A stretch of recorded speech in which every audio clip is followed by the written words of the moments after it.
Hello and welcome to another episode of Brave UX. I'm Brendan Jarvis, managing founder of The Space in Between, the home of New Zealand's only specialist evaluative UX research practice and world-class UX lab, enabling brave teams across the globe to de-risk product design and equally brave leaders to shape and scale design culture. Here on Brave UX, though, it's my job to help you to put the pieces of the product puzzle together. I do that by unpacking the stories, learnings, and expert advice of world-class UX design and product management professionals. My guest today is Sarah Doody. Sarah is the founder and CEO of Career Strategy Lab, the business she started in 2017 as a 45-minute lunch and learn that has since grown into a leading career coaching company for user experience professionals.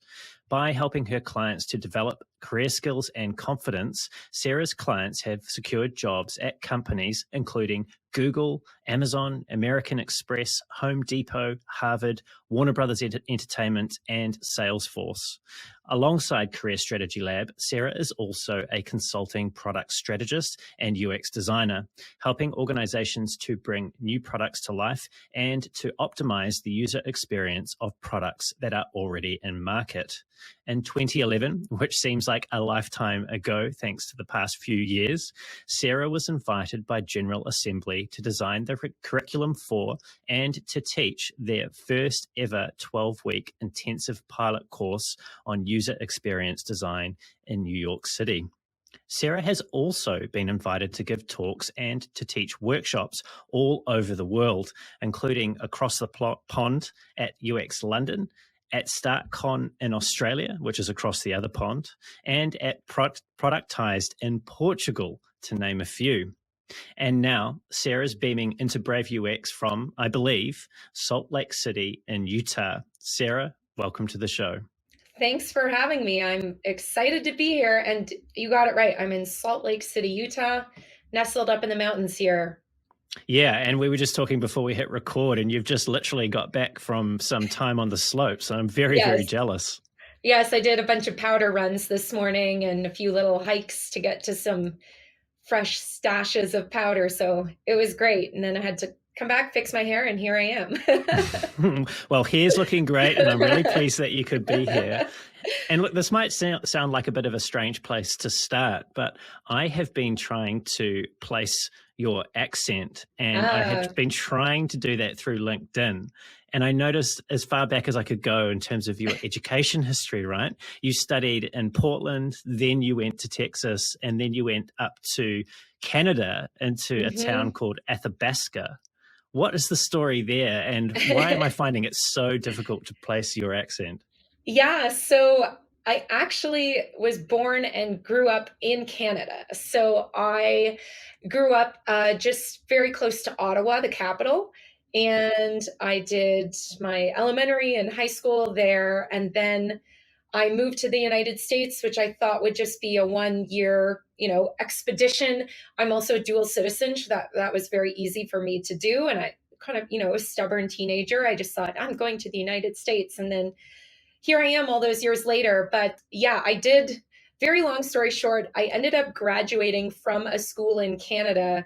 I kind of bounced around through university to different schools, and to reduce the amount of credits I would lose in all my bouncing around, I basically completed my entire degree from Athabasca University, which was one of the leading distance universities in the world at the time. So I've never actually been to Athabasca. I didn't go to a graduation or anything. They sent me a diploma in the mail, and that was that. So this restlessness, you use the term bouncing around. Is this, I get a sense you've got a lot of energy from what I've seen, and this sort of restlessness that you've exhibited in your earlier life when you were studying, is this something that shows up for you in other areas of your life? That's a great question. I would say it's a combination. It's a combination of restlessness and curiosity, and I think a little bit of calculated risk taking. Growing up, I was always very creative and very technical. I was voted most creative in high school or some, random thing that other students vote on. But yeah, in hindsight, I don't think it's any surprise that I ended up doing what I do. But the idea of, I didn't even know what user experience was, in high school. I'm that old. And I do remember in high school taking an entrepreneurial class and thinking to myself, why would I work for myself when I could work for another company and they would just pay me and there would be no risk? And then I worked for some companies and I guess I got restless and I thought to myself, I'm not doing this. Yeah, and I do want to come to what you have done, especially most recently with Career Strategy Lab. And as I mentioned in your introduction, you're also a product consultant, or you have been in the past, and you've consulted on a wide variety of products. But before we do that, I actually listened to your interview on the UX Usability podcast and prep for today. Yeah, and you said something on that, and I just want to quote you now. You said, I think the world could benefit if everyone could just understand the context of where we're each coming from. Context is so crucial, and we jump to conclusions so fast, and everyone is not really listening a lot of the times these days. Now, given that we're at the very beginning of this Brave UX conversation, I just wanted to give you the opportunity to make your context clear for our listeners. And you can take this where you want, but I thought just to get you started, what does UX mean to you, and why have you chosen to invest your career in it? So I think that for me, the reason that I ended up pursuing user experience, and it kind of goes with what you said in your intro, where you said product puzzle. And for as long as I can remember, I've kind of been solving puzzles. And I remember one time my family was going on a road trip and my mom went to the toy store and came home with this like advanced puzzle. And she was so excited, she thought it would keep me occupied. And I sat down and solved it like, in minutes. And she thought it would keep me occupied on an 8-hour trip. But I've always been solving literal puzzles or invisible puzzles. And by that, I mean like people or situations. Like for as long as I can remember, that has just been how my brain works. And so I think through all of that puzzle solving that I've been doing, it made me realize the importance of context and understanding a whole situation, and not just what literally came out of someone's mouth or what just happened, like, well, what led up to that moment. And I remember like career counselors told me I should pursue journalism or psychology or psychiatry and things like that. And so I think, hindsight is always so interesting. I don't think it's any surprise I'm doing what I do, but everything I was always curious about was in that realm of puzzle solving, sense making, understanding people, etc. And that whole context thing, like I'm so passionate about that. I think it's the researcher side of me. And a couple of years ago, I had this idea, what if we could teach basics of user research to the masses, like to non-UX people, and help people understand how to find context through what we do with research. So, bit of a side tangent, but I really did, right? I wrote this book. It's not published yet. It's on Google Drive somewhere. And it was all about how to find context. And I developed this framework called the 3 Ps. It's kind of silly, but it's also so simple, it works. So the 3 Ps are pause, ponder, proceed. So the idea is in any situation, especially those where you feel like, I use the words, you feel like you're spiraling. So you're going from zero to, end of the world in 60 seconds, right? You receive a text message, the phone rings, that look someone gives you. And so this pause, ponder, proceed, it was, or maybe will in the future, help people understand how to recognize those moments of spiral, because a lot of times we don't.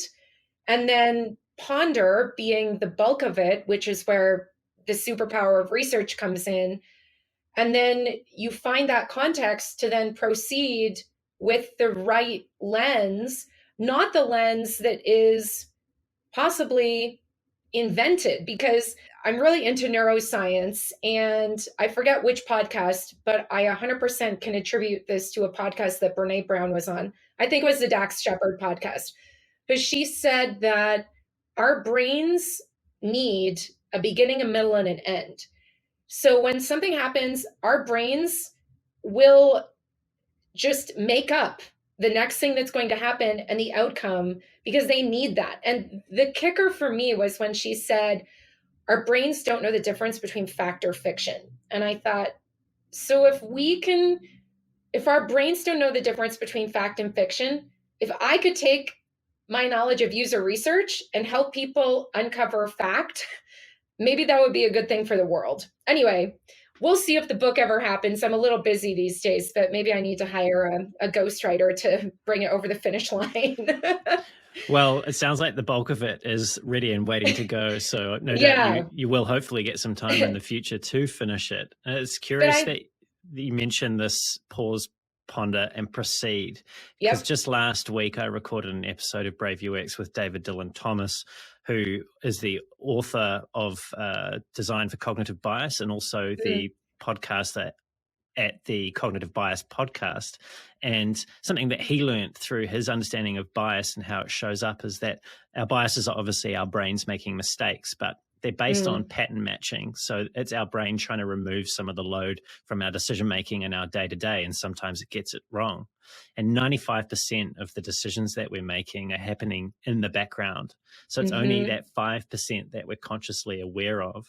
But your insight there around catching yourself when you start to spiral, that pause is actually one of the same techniques that you can use when you become conscious of what your biases are, and you can pause to examine them and then make a decision as to how you want to behave.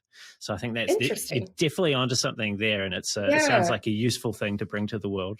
It keeps coming up in podcasts. So the researcher in me has to pause and pay attention to that. As much as writing a book just sounds like so much work. I know it is because I already did it. Well, you're over the hump. Sarah, you're actually most well known for your work helping UXers to get their portfolios together. And that was through a program that you developed called the UX Portfolio Formula. But you've also recently taken that to the next level. I understand the portfolio formula still exists, but you've launched Career Strategy Lab. And I understand that that is a much broader value proposition for UXers. Who is it for? What's it for? And why did the world of UX need Career Strategy Lab? So Career Strategy Lab is for UX and product professionals, really, who need to learn how to articulate their skills and experience and translate that into all of those things you need in your job search, whether it's portfolio, resume, LinkedIn, and the literal skill and art of a job search and preparing for interviews. And another way to think of it is not for someone that just heard about user experience a month or 2 months ago and is trying to figure out the difference between UX and UI and is looking for a boot camp. Because I know there's a lot of people out there, and we will not teach you user experience necessarily. We're about getting you hired.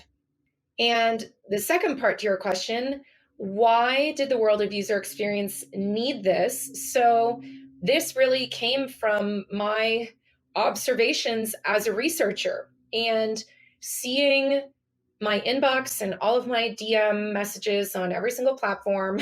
Some people even text me, which is a little creepy, but questions about the job search. How do I get hired? How do I find jobs? How do I prepare for interviews?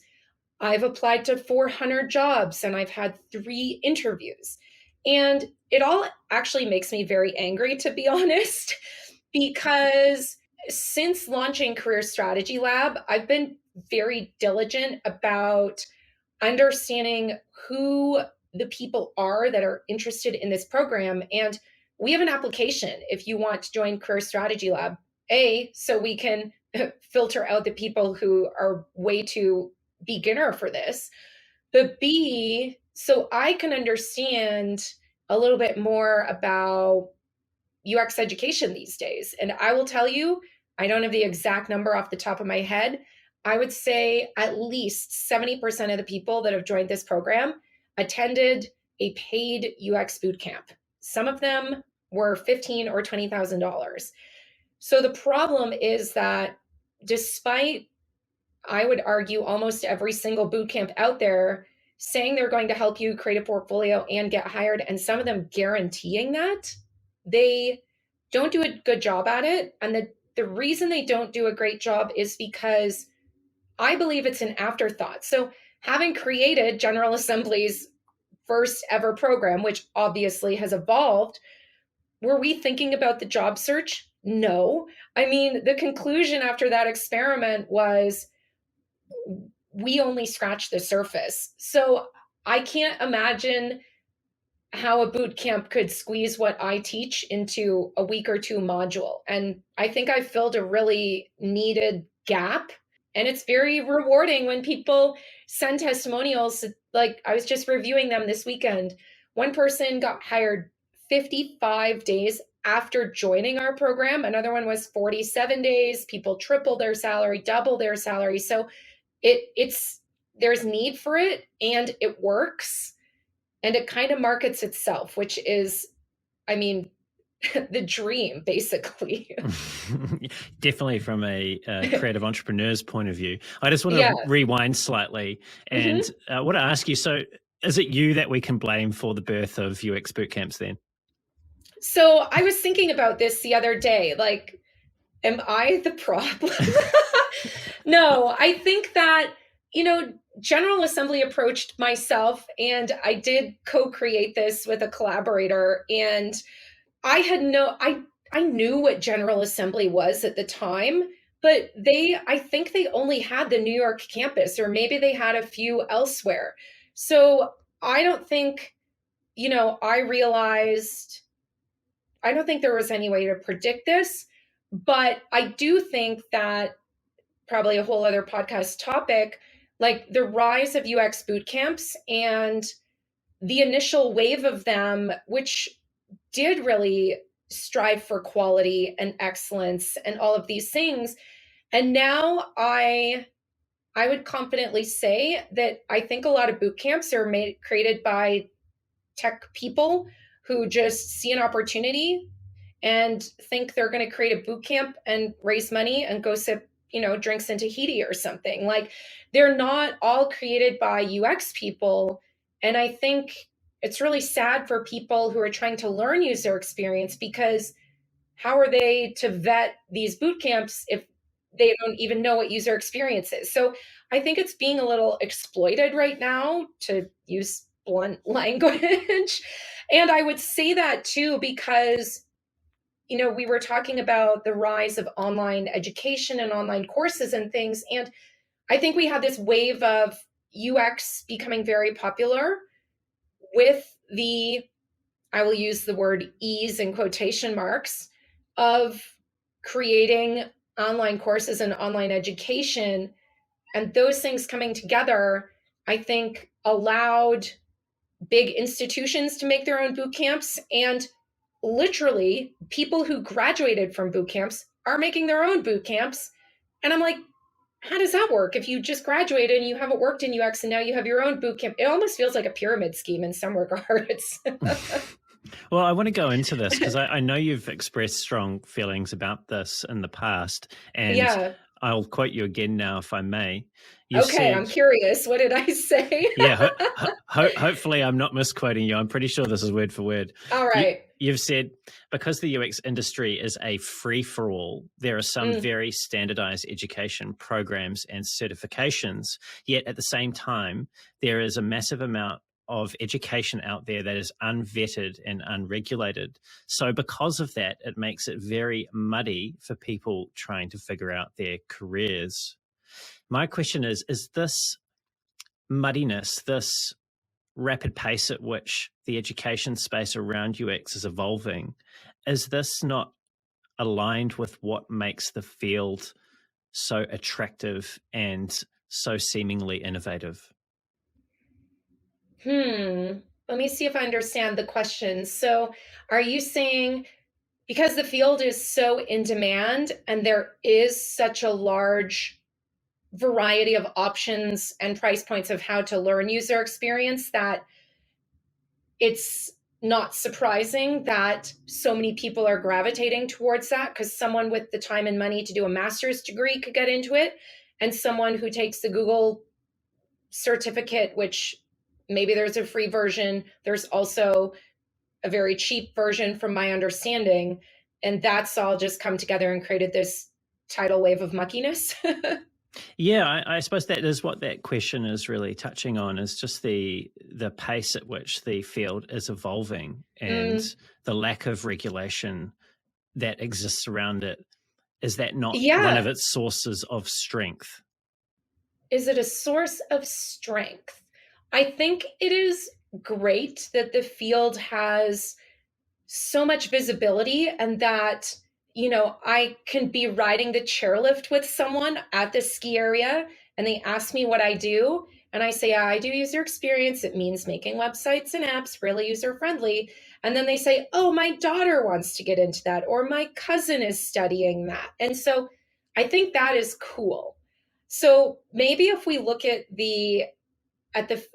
look at the field as a person, maybe we're in the terrible twos or toddler stage. I don't have kids, but maybe that might be a possible analogy to consider, and we'll come out of these growing pains like more well-rounded and mature and things. But I think, there's also that challenge of companies realize the value of investing in user experience. And from my anecdotally based on conversations and just observations when I'm reading articles and talking to people, it seems like there's not enough kind of seasoned people in management to have the time, energy, patience, and frankly, like ability to teach and mentor this giant wave of people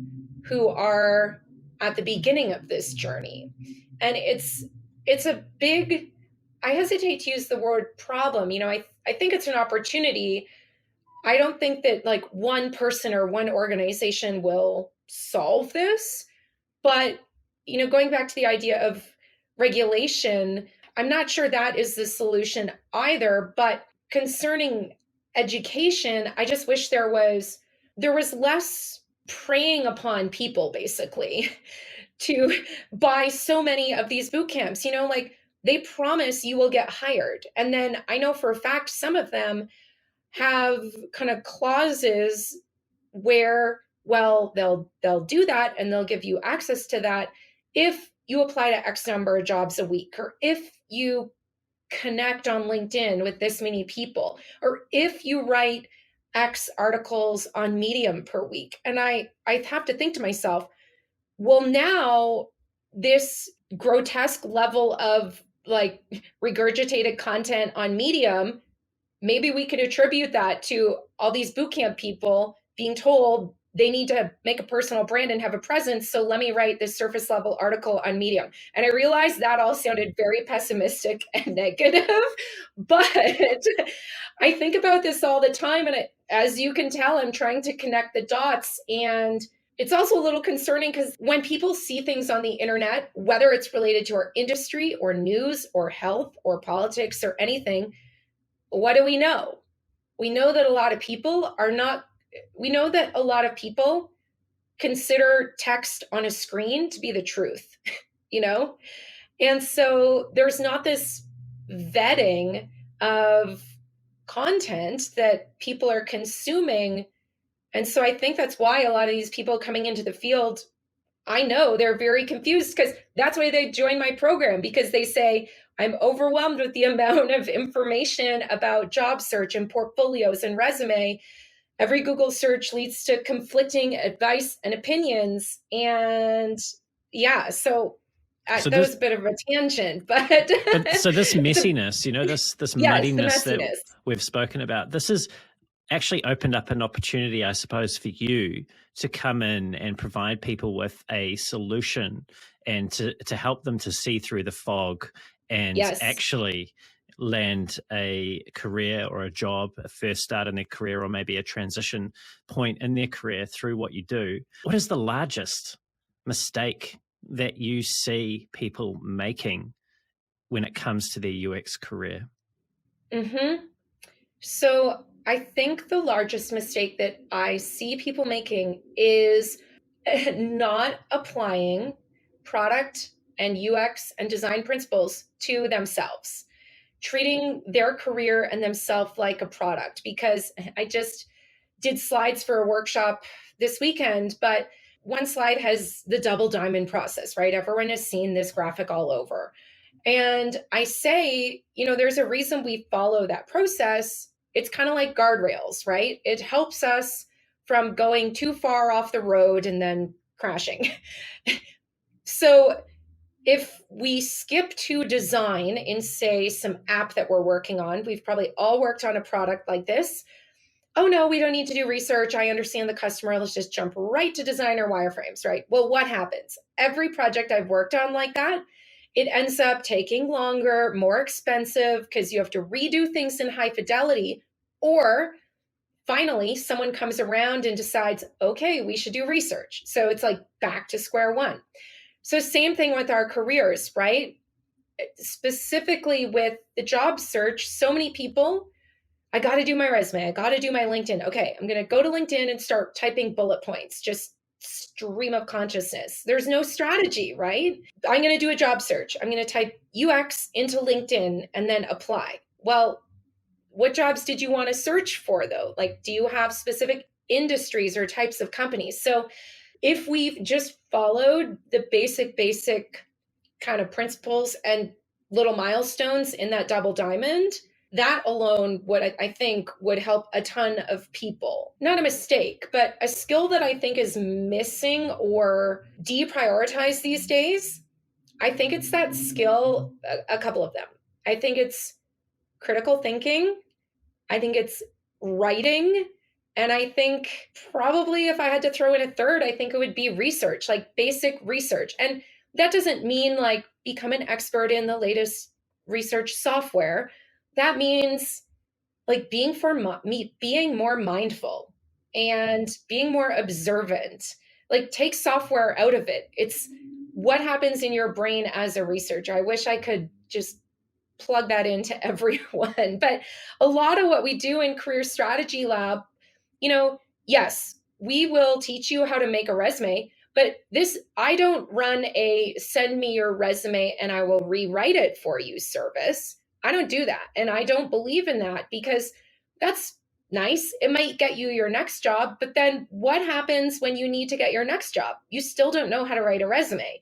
And so I've realized that Career Strategy Lab is really a container for allowing me to, I guess, I'm kind of laughing now, but I guess do everything I just said I want to do, like teach people how to be more mindful, think critically, and write. Because at the end of the day, that's what we end up doing in Career Strategy Lab. And that's why people come out with portfolios that don't scratch the surface, that actually tell a story of not just what they did, but how they did it, why they did it, what happened, all of those things. So yeah, that allowed a light bulb to go off in my mind now. I kind of did what I've subconsciously wanted to do. Oh, good. I feel like you've just self-actualized on Brave UX. Yes. Like this is actually those things I just said. I guess we do that. Awesome. One of the things that I know that you do at Career Strategy Lab is you help your clients to create what's called a career roadmap. And This sounds like one of those pause, ponder, and then proceed type exercises that people go through. Now, I also understand that this involves them going to former colleagues or clients, depending on how they've been working, and asking them questions to help them to see their own blind spots, which when I was thinking about this, and I've done a similar exercise a few years back, that requires you to be up for some fairly confronting answers. You may not always get them, but there's the possibility you're going to hear things that you currently don't align with and that are going to cause some internal friction for you. Right. How do you prepare people to have those kind of conversations with with those other people so they can get that feedback and really learn and improve their current state? Yeah, that's a great question. And off the top of my head, I can't think of anyone who has at least verbalized to me that they did this exercise and then discovered, I hesitate to use the word negative, but areas of weakness or things like that. Maybe it has, and maybe they haven't told me, but it's all about how we frame this to the people in Career Strategy Lab, because this whole exercise is meant to be a research project on you. And a lot of the people have never done research, right? If you're a UX writer or an interface designer or design systems person, maybe you've never done a user interview. That's fine. You don't have to. But when it comes to understanding where you have come from and getting that perspective from other people who, the idea is sometimes we're blind to things that we're great at or we're not so great at. And I think that in doing this, because people know the information they retrieve will be used to inform their future, I hope if they receive, like, actually, you're not so good at this, if they receive that feedback, I hope it's maybe less of a sting because they realize, like, I am a researcher right now. I need to take this information and then we're going to create this roadmap really so I can design a career path that allows me to do the things I want to do, that plays on my strengths, and that I can identify any like skills gaps and experience gaps that I might need to fill in to get to that ultimate goal of being a research manager, let's say, or like chief design officer or something. So I think it's about context. It's about knowing how will this information be used, right? Right. Yeah, that makes a lot of sense. I was actually curious because if you're the person coming up with the exercise, generally, and this is an assumption, so correct me if I'm wrong, Uh-huh. generally that comes from a place of personal experience. Oh, yes. What have you learned?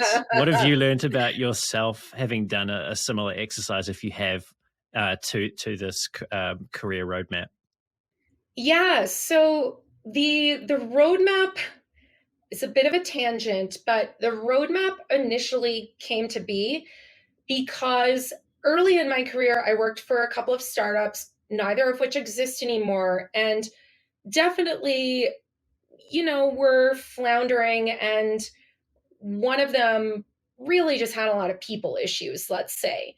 And so I always found myself every 3, 4 months at this one company, not having people not know what to do with me because imagine a small startup, the founder is a designer, and what's going to happen, they want their hands all over my design stuff because I was the director of UX. And so it's like I would do work and then I'd work myself out of a job because it would get to the point where the founder could then swoop in and play around, right? All that to say, they didn't know what to do with me. So they kind of threw me over to the marketing team, said, you're going to be the marketing department.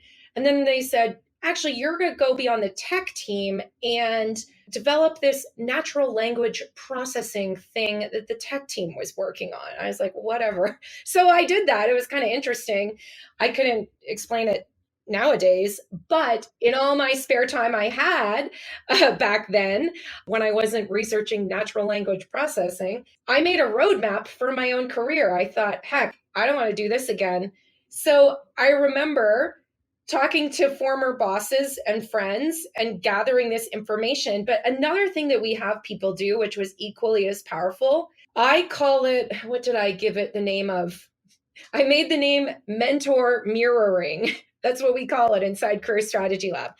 Basically, thinking to yourself, who are the people I look up to that inspire me, that I read an article about them in Fast Company and I think, man, I want their job someday. So I literally made this keynote presentation for myself. I actually found it on the weekend by accident. And it has Marissa Mayer, it has this shoe designer from Nike, some other people, I forget who they are, but like looking at that and having forgot about it and looking at what I'm doing now, I mean, it's darn right creepy to see how what I did almost, well, 15 years ago at least, definitely influenced what I'm doing today. It really is. I should do a workshop about it or something because it's pretty creepy how similar it is, and the process I just invented really in this moment of desperation at the time. And then I kind of just went and executed on this little keynote presentation I made about what my career would be. And that was that.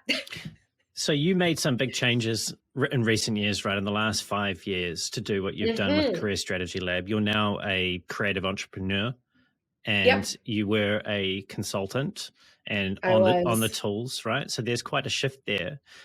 So I was curious, what was that watershed moment for you? What was the piece of feedback or that realization that you had that the career path that you were walking down was not aligned to what your ultimate goal was?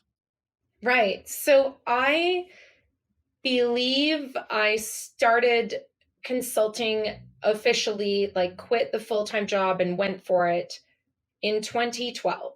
So 10 years ago. And I did that for 5 years or so on my own, as well as I was a contractor for a friend's UX agency in New York City. And this whole notion of trading dollars for hours was always very frustrating to me, especially when I was a consultant, contracted out for someone else's agency, right? And so I thought to myself, I think I really have a few options. I think I either have to make my own agency, right? Because then I kind of scale myself, or I have to figure out how to not be doing this project work and productize what I'm doing. So I kind of tried to productize what I did consulting wise. I really productized the idea of UX audits, which I still get asked to do from time to time. Maybe I'll do them again, but I'm a little busy. But I really, really saw the opportunity with online courses. And actually, the first course I ever taught was all about user research. So you can still grab that. It's this complete toolkit and course of like how to decide what type of research to do, how to write a screener, how to find people to participate in your research. It goes through everything in a lot of detail. And once I dipped my toes into that and had a successful initial quote launch of that, I couldn't even tell you what the numbers were. It was so long ago. Once I saw the results, I thought, this is how I can not be tied to dollars attached to hours. And I have a digital product that I can sell infinite copies of, and it doesn't take any more of my time, especially if it's a self-study program with no office hours. So that's what I did. Yeah, and it sounds like you've never looked back. Never really. I mean, yeah, I just keep looking forward to my demise, sometimes too far forward in the future. Well, I'm going to ask you to cast your eyes back just momentarily for me. I want to go back to the time before you started the UX portfolio formula, or as that was starting. Now, I understand that you were helping at that time, you were consulting, helping products to find market fit, helping these existing products to shape themselves into better products so that they could actually be successful. And you had this observation during that time, and I think it's an observation that is somewhat shared across the UX community, that there was this will to just come in and sprinkle, I think is the words you use, some UX into the product and all would be okay. And you had described that in terms of your engagement with founders at the time. So you'd mentioned there, you just touched on the fact that you were working in a couple of startups. Do founders and business people more broadly that are outside of design, do they really believe that they can just come in and sprinkle some UX? Or is there something else that's actually going on there? That's a great question. And it's also very timely because sometime in the past week, I tweeted something along the lines of how frustrating it is to use a product and then have that product raise either 15 or $25 million, I can't remember, raise all this money and ignore their paying customers begging, like literally begging for basic features inside their community, and then have that company announce funding and announce all these like harebrained features that no one asked for and that are totally useless in my opinion. So the point I'm trying to make is I do think that some founders and companies have the mindset that we just need UX to come in and make it look pretty, because that's kind of what they mean, right? I do think there's also the challenge of companies, especially newer companies, once you take money, then you are accountable to investors and things like that, right? So in the case of this one company, which I'm not going to name, although I'd love to, but in the case of them, I'm sure now they have founders breathing down their neck, and it's less about give your power users the features they need to do X, Y, and Z with their power user needs, and more about how do we get those new people in the door and handhold the newbies. So a lot of these features I see, and I can think of 2 products off the top of my head that I actually use that do this. Like, it is a clear shift in messaging and marketing around getting newbies in the door to use their product, and a complete disregard for customers that have been there for years who have, large businesses built on these products. And we have to like click our heels twice and go back and forth with support for 2 weeks to do some basic stuff, that their engineers have to do in the background for us. So that's kind of like a 2-part answer. I think it's a sprinkle UX, and it's also this seesaw, kind of that happens when you raise money, and the impact that it has on your actual customers. I had a conversation with Indy Young a couple of months back, and what came out of that conversation is probably no surprise to people that know Indy's work, is that people are generally quite uncomfortable when it comes to sitting with the problem. And you've touched on this in the past as well, and I'll just quote you again. You've said we need to ditch our premature rush to build things, and it's that rush, right? It's that momentum or that pressure that we feel to actually make something that is symptomatic of us not being comfortable sitting with the problem. Now, I understand, and it's no secret that in business there is the profit motive, and if you've taken funding, then there's a runway that will eventually run out. So there's no surprise that the pressure comes on when it comes to those environments. But how do we put down what I'm framing up here as the solution candy bar in favor of problem broccoli? Because that's the equivalent that I can think of, is that problems are like broccoli to people, where the solution is that sugar rush and that candy bar to build. So how do we help people to become more comfortable with taking some time to really understand what it is that they need to solve for their customers, and avoiding the situation that you've just described, where current customers' needs get put on the back burner because people are rushing off to build the next big feature? I love how you use the analogy of like the solution as a kid in a candy store, because I think when you rush into solution mode, I think people do this because solution means pixels on a screen, right? It means you can see progress. You have that hit of progress, for lack of a better word, right? And when you have to sit with the problem, there's just it's like quicksand, it's not fun. There's lots of just confusing ideas going through your head. You're trying to connect the dots. You think you're onto something, and then this fork comes in the road because you interviewed these new people and you learned something new. And I think sitting with the problem is very uncomfortable, especially in this world we live in, where people want instant progress. They want the quick fix. They want the diet pill. They want this, that, the other. They want to, change their life overnight by doing X, Y, and Z. It's so simple. So how do we get people to see the value in really embracing the problem. I mean, when I encountered this challenge with startups, one thing I would always try and help them understand is the cost of not understanding the problem.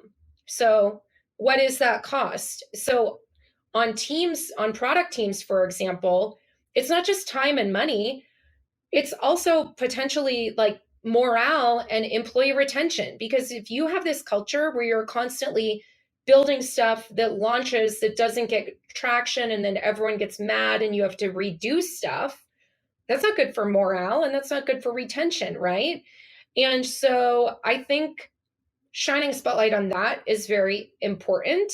And I love how you said, that rush to build. And when you said that, I kind of had this moment where I thought I was the complete opposite, because I actually resisted building this business I've built for so long for many reasons.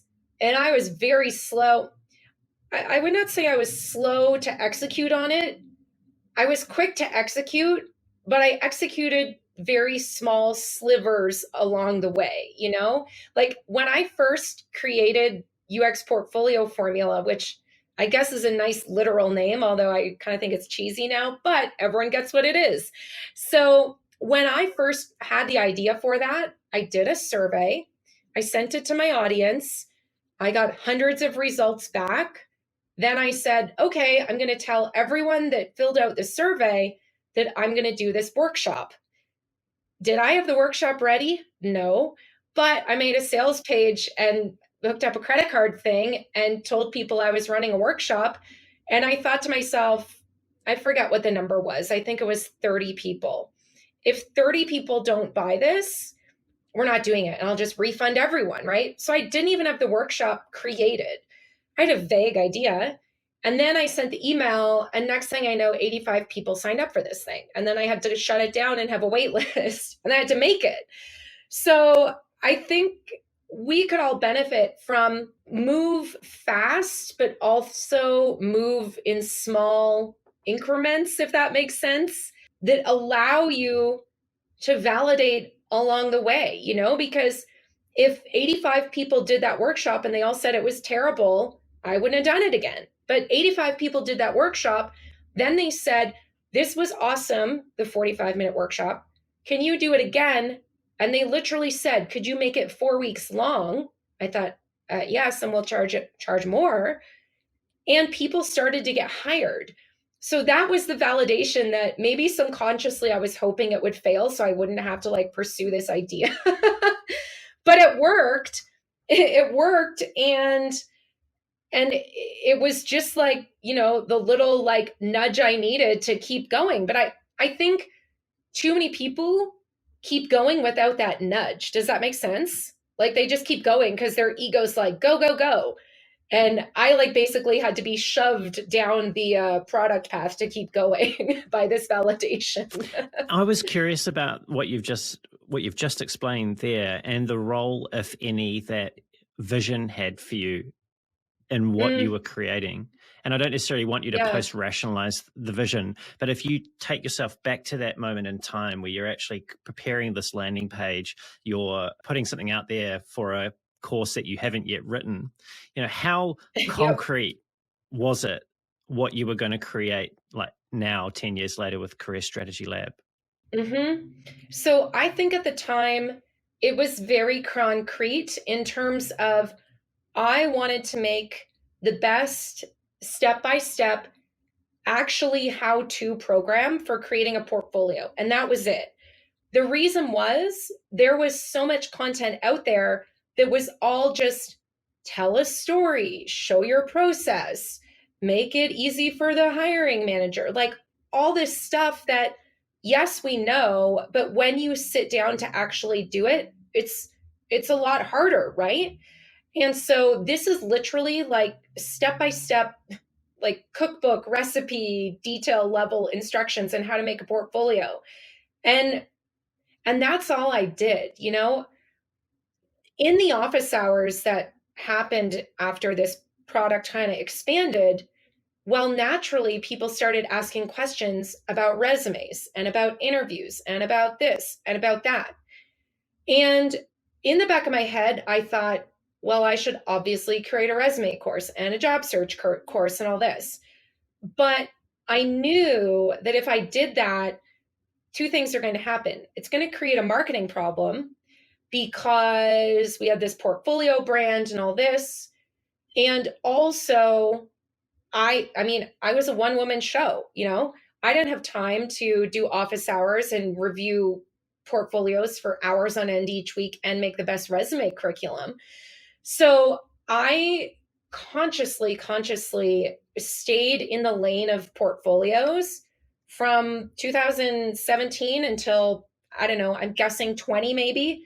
And then I made very MVP versions of a resume and job search course, just honestly because I do not like repeating myself. And I thought, if I do this, I won't have to talk about it on office hours. I can just send everyone to this portfolio or this resume course. But then after, a year and a half of that, I finally had some breathing room because I had well, actually, I didn't have a team. I had my assistant.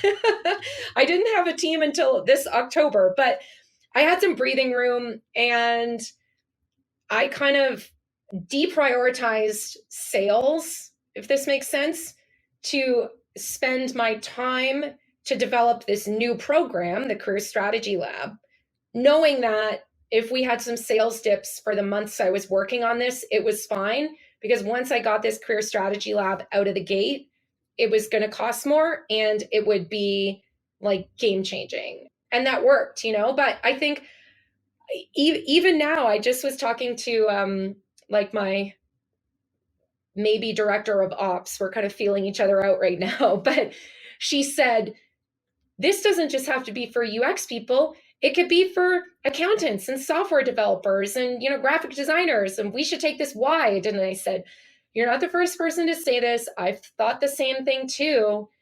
But we are then competing with a big, wide audience. And it's nice to be the big fish in the small pond of UX. If all of a sudden we say we're career coaching for everyone, it's almost like no one's going to hear us because it's so noisy out there.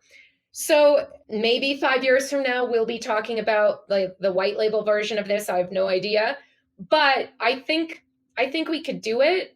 It's really a business decision and a lifestyle decision for me personally. How big of a company do I want to build? Because we were saying, I was skiing this morning, and if I had a team of 30 people, of course, I'd have like reports up to me. But I think it would be a lot harder for me to just ditch if I see a snowstorm coming and block off 3 days in a row because I'm going to be on the mountain. So it all apparently everything I do is designed.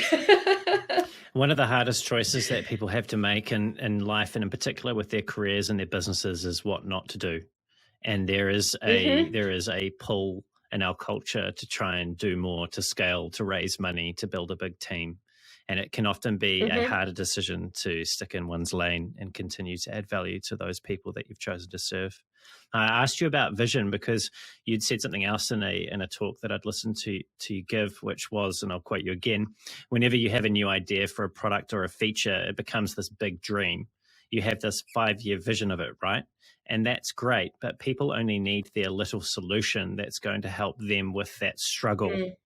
And this is interesting to me, and it's interesting to hear your story as well, about your business and the vision as that unfolded for you as you've worked on it, because we also hear in our culture that you need these grand visions, but it actually seems, at least anecdotally to me, that the shaping of the products and services that we do and design as UXers or as creative entrepreneurs that vision may actually blind us from what's actually important and from what our users need in the now. What thoughts do you have on that, if you can relate it back to the journey that you've been through with your business? Yeah, so I think it's so true that I remember a founder coming to me years ago and laying out this idea, which I think had to do with like sports gambling or something. I'm not even sure. Sports gambling and like maybe cars were involved also. And I remember he said to me in at least one of our first 3 meetings, he said, this is going to be the next Netflix. And I know this is going to be my family's like legacy or basically like trust fund. You know, he was trying to say that. And I thought to myself, this is not going to work.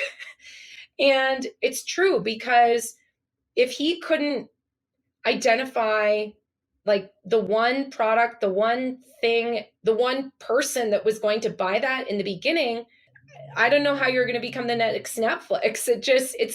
And I get it because I get that some people are more visionary and we need those types of people in the world, but we also need those people that kind of serve as check and balance, you know, who are making sure that in order to get to that proverbial destination, we are making the right stops along the way, meaning we're making the right products and then we are being patient. I think that's another key thing here, like being patient enough to sit with that version of the product until it's ready to go to the next, you know, destination. I'm kind of mixing a lot of analogies here, but you know, this because there have been many times when I looked at our so we started with kind of version 1 of the UX portfolio formula, which was a 45-minute workshop. I then turned that into a 4-week workshop, which I taught live. So every day for 4 weeks, or not every day, every week for 4 weeks, I would teach it live. And then when I felt comfortable with that, I made some changes and I recorded it. So that was game changing. And then I sat with that version. And the beauty of it was people would go through it, make their portfolio, submit questions for office hours. And I had this literal loop of feedback telling me people don't understand this. People don't understand, you know, how to write a case study or what makes a presentation skimmable and scannable and all these things. And so then I did another version of it. And then just, I don't know, 18 months ago, I did another version of it. And now we have drastically seen the number of questions that come in relating to all those early problems. And our office hours and critiques are less about here is how to do it. They're less me teaching and it's more actually critiquing. And maybe that's a good example of how we stuck with versions of the product that I knew weren't as good as they could be. But in the grand scheme of being a CEO, you're balancing time, money, this, that, the other, energy. I had to just let kind of a not so nice, not that's the wrong phrase. I had to let a version of the product that was good enough sit until we had the time and space to and feedback to redo it, right? That feedback part is key. It doesn't sound very glamorous. You know, I'm glad you said that because I think, you know, if someone had said to me, you're going to be this portfolio person and turn into a career coach, I would not have believed this because you know, if you asked me to help you with your resume, you know, 5, 10 years ago, in my head, I would be thinking, how do people not know how to write a resume? And when in 2017, before the 45-minute workshop, I had this special folder in my email, which was like, how do I make a portfolio emails? And I would see one and I would just drag it in there. And I fully intended to reply to all these people someday, but I know I never replied to many of them because in my head, I was thinking, how do people not know how to do this? Like, isn't a portfolio a UX project? And yeah, it's not a website, but it's content in a presentation that is trying to communicate something and it has the goal of helping someone see your skills and experience. Like to me, it was just so black and white, like so 0, 1. How could you not know how to do this, right?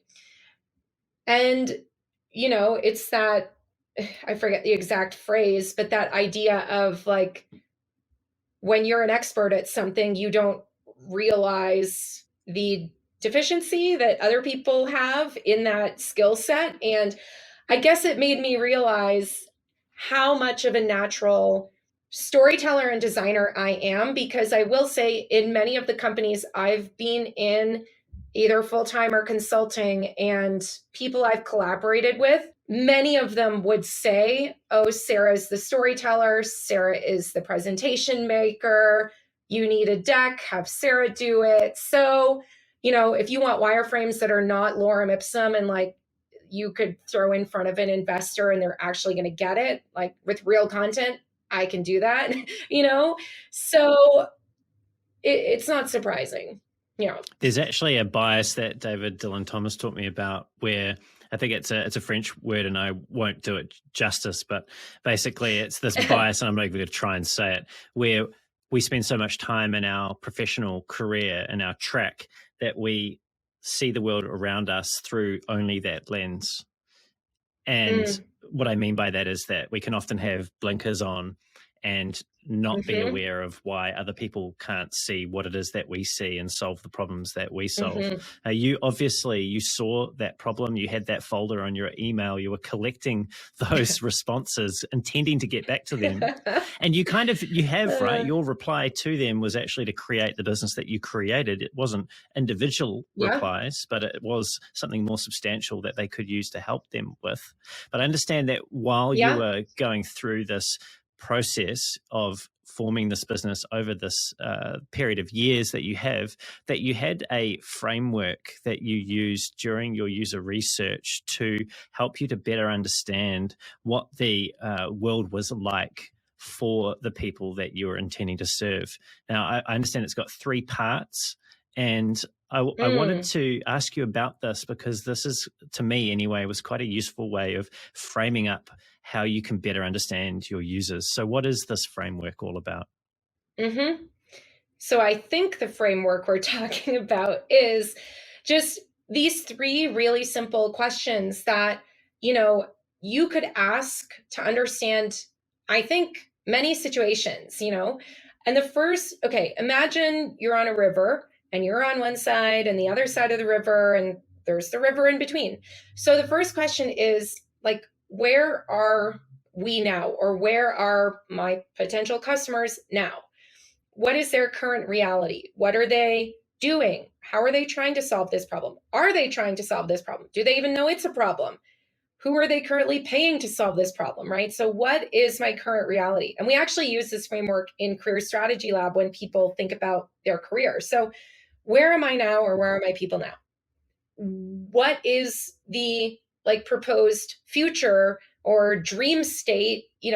If we could wave a magic wand, what does an easier, more productive, more useful world look like for them, more fulfilling, etc.? So what's that desired future reality? And then we have to think, well, what's stopping them? What's in the middle? So the middle is the obstacles. Is it time? Is it money? Is it, in our case, it was lack of available and trusted detailed step-by-step instructions on how to make a portfolio, right? That was missing because we heard that there was too much surface level vague advice just saying to tell a story, but no one was telling how to tell a story, how to show your process. What does that actually mean? And it's funny because if we think back to our beginning of our conversation, we talked about research and how a lot of people like to skip research and things like that. But this is such a great example of how just sitting down to answer those questions, I would consider that research. Research doesn't have to be you hire a research firm and they charge you tens of thousands of dollars and it takes 6 or 8 weeks and there's all these formal presentations and meetings and emails and stuff. Just simply answering those 3 questions could start dipping your toes into that research and understanding those people. And I would even argue maybe it causes you to stay in that research mode longer than you thought you would. It's almost like you have 1 piece of candy and you say you're only going to have 1, and then you have 10 pieces of candy, So I think for a lot of people who've never done research before, especially founders, if they did that exercise, they might actually have fun and want to keep doing it to understand more and more and more, especially if you can tie that with the consequences involved in building too fast together, that might be convincing enough to get people to buy in. Yeah, and that's coming back to what you were saying earlier about taking risk out of that process. What's the cost of Yeah. not understanding these people?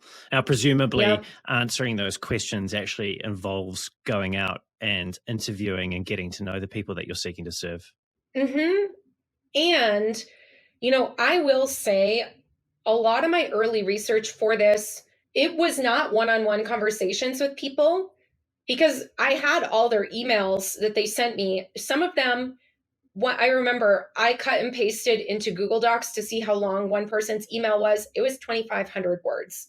I promise you, I didn't read the whole thing because I was too busy. But like, I had so much research, like, ask people about their careers and they will write paragraphs, their entire life story and their childhood relationships and all this stuff. It's kind of mind blowing. But research early on in this product also involved me being very observant about what was happening on social media and in online groups. Like, this is one of my favorite forms of research. I don't know what the official word is. I call like social media listening, or you could call it stalking, maybe, I don't know, in a nice way. Snooping, lurking. Yes, lurking. So I'm in a lot of UX groups on LinkedIn, on Reddit, on Facebook. I've also seen myself discussed in groups, and I've just not commented because it was such a fascinating experience. But that was an amazing way for me to figure out all the challenges that people were having. And to this day, I'm still in these groups, and on a Saturday morning, I might see someone asking for advice about portfolios. And I think I tweeted this weekend as well, but something to the effect of, it's so satisfying when I see a question that someone has and I can just cut and paste a link to an article or video I wrote and it's spot on, and it saves me time from writing the answer out over and over again. Sarah, I was curious also about when you first started off, you mentioned, just cast your mind back to about 5 minutes ago, you mentioned that you emailed out your contact list. Now, just so people have some context for this, I understand that that list at the time, back in 2017, was around 10,000 people. But nowhere have I been able to uncover what it was that you did prior to build a list of that size to actually go out to and then test your idea for this product. So I don't know when, but sometime in, I would say probably around 2010, 2012, something like that, I realized, as I was going down this entrepreneurial path as a consultant, I thought, I need an email list so that I can talk to people. And if I have a product one day, I'll have people to tell about this, So I set up MailChimp and I started doing a weekly newsletter. And I don't know what number we're on now, but it's definitely in the 300s. So it's been going for a long time. And I kind of became known for this newsletter called the UX Notebook. And it's just 5 or 6 articles, some like pondering of mine at the top of the email, and the occasional event or, random thing in there. And people love it. And that's how I was able to have that list. And I think for anyone listening who is an entrepreneur or thinking, or a consultant, or thinking you might possibly go down that path, the number one thing I think you can do is build your own email list, because you can have Twitter followers, you can have a Substack, you can have all these things, but unless you have the email address, like, you do not have a direct line to those people, right? If Twitter, went away tomorrow, if Facebook went away tomorrow, if YouTube, if everything went away tomorrow, I would be fine because I have an email list of tens of thousands of people.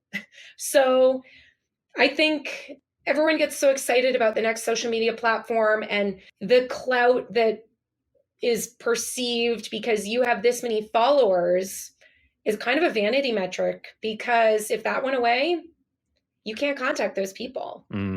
So true. And just being mindful of that and of time. I better go and build my email list because I've neglected that. But well, MailChimp is a great place to start. I did graduate. I did MailChimp, and then I graduated and I went to ConvertKit. And then from ConvertKit, now I'm on something called ActiveCampaign, which is much more e-commerce oriented and kind of automations and everything. But there's so many easy ways to do it. And it doesn't mean you need to email your list every single week, but in the beginning, we did have a weekly cadence, and that helped me become, top of mind for people. Well, clearly, Sarah, you're someone who's quite determined, and you've shown up repeatedly and reliably for many years now. Clearly, you put a lot of energy and effort into what it is that you're trying to create, into helping UXers with their careers. And you've been pretty open about how that has been successful for you commercially. But if we put the commercial success and aspects to the side for a minute, what is it that you wake up for every morning? Why do you keep doing this day after day, month after month, year after year? Mm-hmm. I think for me, it's kind of twofold. I think going back to what we said in the beginning, I feel like I wake up every day and I know kind of what's going to happen, but I also know that I will probably learn something new or fix a problem, troubleshoot something in Zapier or something. Like, I like the kind of thrill of adventure and discovering and solving problems. So I think that's part of it. I think too, like I said in the beginning, how important it is to treat our careers and our lives like products and be really intentional. And I totally recognize that I'm in a really lucky situation where I had the flexibility and space to create this business that also gives me the space to live the life I want to live, But it was very much by design because I needed to have these programs, for example, that would allow me to not be doing client work. Because if I do client work, my calendar is just a bunch of meetings, So I think that's really what keeps me going, like on this constant adventure, continuing to live this lifestyle I want to live. And of course, like when I started doing all this, I was not thinking about the impact that we were going to have on people's lives. Like, did I think we would help people get hired? Yes, of course. But I didn't anticipate getting emails from people saying, like, one guy said something to the effect of, I got a new job, doubled my salary, and I just told my parents and my fiance, and we're all crying. And I was like, oh my gosh, like if you increase your salary by 20 or 30 grand, like that's life changing because you could pay off debt or down payment for a house. Or I think, like, one of my friends is a financial planner, and I think, well, amazing. Like, if we compound this out for 20 years, you think of the retirement contributions and your next salary and your next salary, like you've just catapulted yourself into a new tier of finance, And so when I think about, it's not just the money, it's about the massive change that it can have in people's lives, So that's really fulfilling. And I think now that I have like time to really absorb those testimonials, that's really fun too when those come in the inbox or our community. Well, that's a great place for us to finish up, Sarah. What a great conversation. I've really enjoyed spending some time with you today. Thank you for so generously sharing your insights with me. Well, thank you. This has been a great conversation, and we'll have to do a follow-up sometime, see what's new in like a couple of years. Definitely. Yeah, let's do it. We will make that happen. Sarah, if people want to find out more about you and Career Strategy Lab, what's the best way for them to do that? Yep. The best way is to go to careerstrategylab.com.